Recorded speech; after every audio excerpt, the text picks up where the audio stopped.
ओंकार हूं, तीनों कालों के आकार को अपने व्रत में स्थित रखने वाला ओंकार। अपने निराकार नेत्रों से मैं जगत में घटने वाली गतिविधियों का निरंतर अवलोकन करता हूं। विगत घटनाक्रम में मैंने मनु और शतरूपा का विवाह संपन्न होते देखा। ऋषिगण ने उन्हें आशीर्वाद दिया। ये ही ऋषिगण वीरणी और दक्ष प्रजापति को आशीर्वाद देने भी उपस्थित थे। सृष्टि की रचना का क्रम गतिमान हुआ तो सृष्टि के रचनाकार सदाशिव लोक कल्याण निमित्त सगुण साकार रूप में अपने गण नंदी, श्रृंगी, भृंगी सहित अवतरित हुए। ब्रह्मा, विष्णु, महेश, नारद तथा देवगण ने आह्लादित होकर उनका जयनाद किया, उनकी महिमा का गान किया।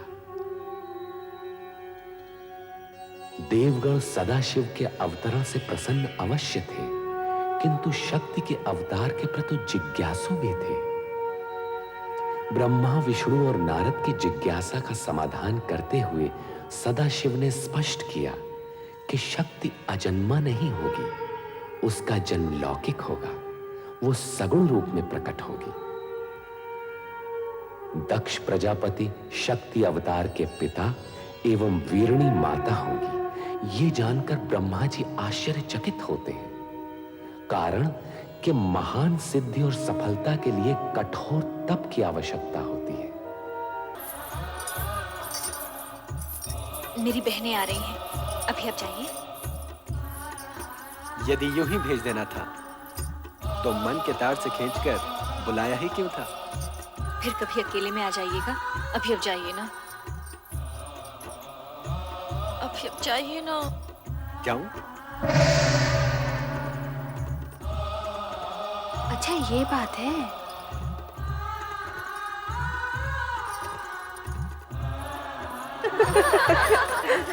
किससे बातें कर रही थी रति? किसी से भी नहीं। यहाँ कोई आया ही नहीं था। ये अपने आप से ही बातें कर रही थी। लगता है इसका मन भरमा गया है। आंखें दुल्हन बनी है और पलकें घूंघट सजा रही हैं। अधरों पर नहीं नहीं और मन में हाँ हाँ। अपने प्रियतम को यहाँ बुलाकर उसे अपने मन का हाल सुनाकर कहती है यहाँ कोई आया ही नहीं। बताओ ना रति, कौन था वो जो तुम्हारे हृदय को शीतल पवन की तरह स्पर्श कर आनंदित कर गया? बोल ना रति, कौन था वो जिसके मिलन से तेरे मुख की लालिमा और भी चमक उठी? बोलो ना, कौन था वो जो तुम्हारी चंचल चितवन और मादक मुस्कान के आकर्षण में बंधा यहाँ तक चलाया था? वो कौन था, कहाँ से आया था, मैं कुछ भी नहीं जानती। ओहो, परंतु उसके आगमन से जो मुझे आनंद की अनुभूति हुई है तो मैं नहीं बताने वाली। अच्छा, तो फिर हमें ही पता लगाना होगा कि वो था कौन।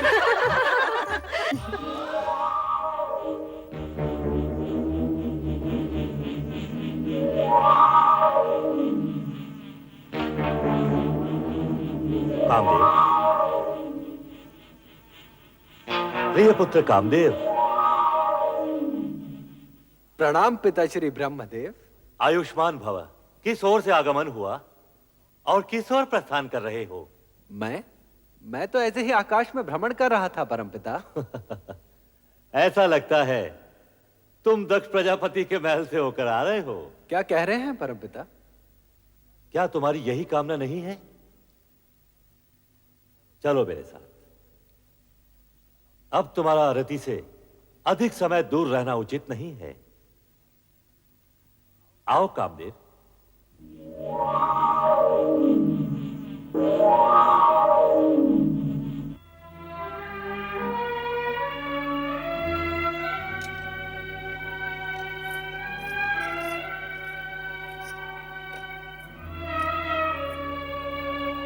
क्या बात है महाराज? क्या सोच रहे हैं आप? महारानी, हमारी सभी कन्याएं विवाह के योग्य हो गई हैं। उनके लिए योग्य वरों का चयन करना किसी समस्या से कम नहीं। विधाता हर कन्या का भाग पहले से ही निश्चित कर देता है, और जिन कन्याओं ने दक्ष प्रजापति की पुत्रियों के रूप में जन्म लिया है, वे साधारण नहीं हो सकती। आप उनकी चिंता छोड़िए। पुत्र दक्ष, पिताश्री। प्रणाम प्रणाम पिताश्री। परमपिता। आयुष्मान भव।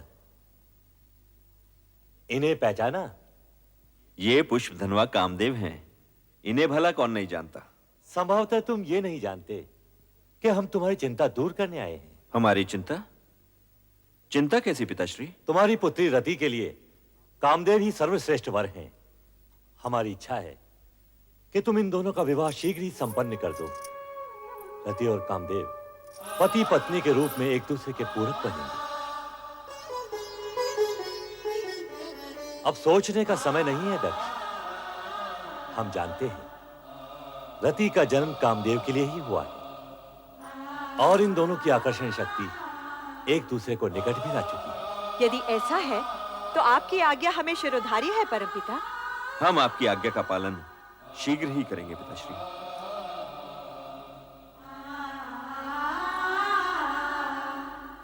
तो फिर मुझे आज्ञा दें परमपिता। अवश्य कामदेव, तुम्हारे शुभ विवाह का मुहूर्त शीघ्र ही निश्चित होगा।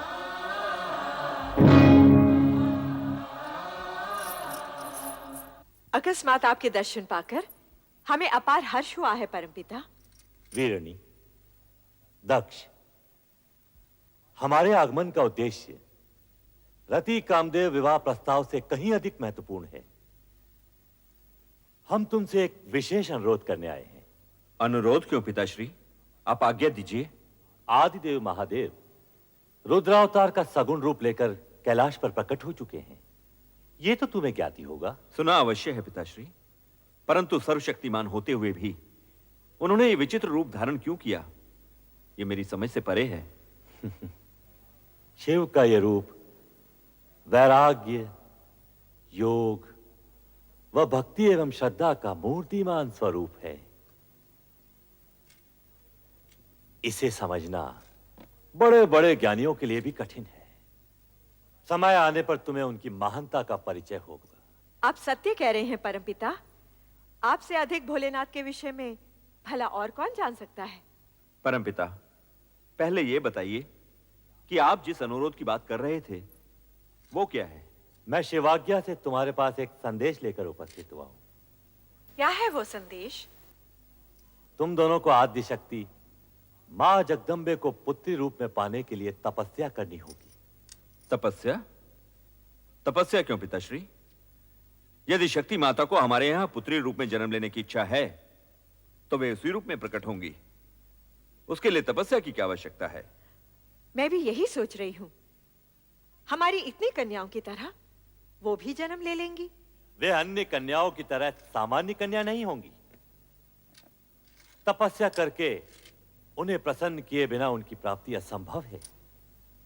यह न भूलो कि शक्ति के सगुण अवतार के माता पिता बनने का श्रेय और गौरव तुम दोनों को ही प्राप्त होगा, यह निश्चित है। इसलिए इस शिवाज्ञा को शीघ्र स्वीकार करके शक्ति आराधना प्रारंभ करो। जैसी आपकी आज्ञा। रति कामदेव के विवाह के पश्चात सर्वप्रथम हम आप ही की आज्ञा का पालन करेंगे पिताश्री। तुम्हारा कल्याण हो वत्स दक्ष और वधु वीरनी। महारानी, पिताश्री की इच्छा अनुसार हमें शीघ्र ही रति कामदेव का विवाह संपन्न कर देना चाहिए। करचरण कृतं वा कायजं कर्मजं वा श्रवणनयनजं वा मानसं वा पराधं विहितम्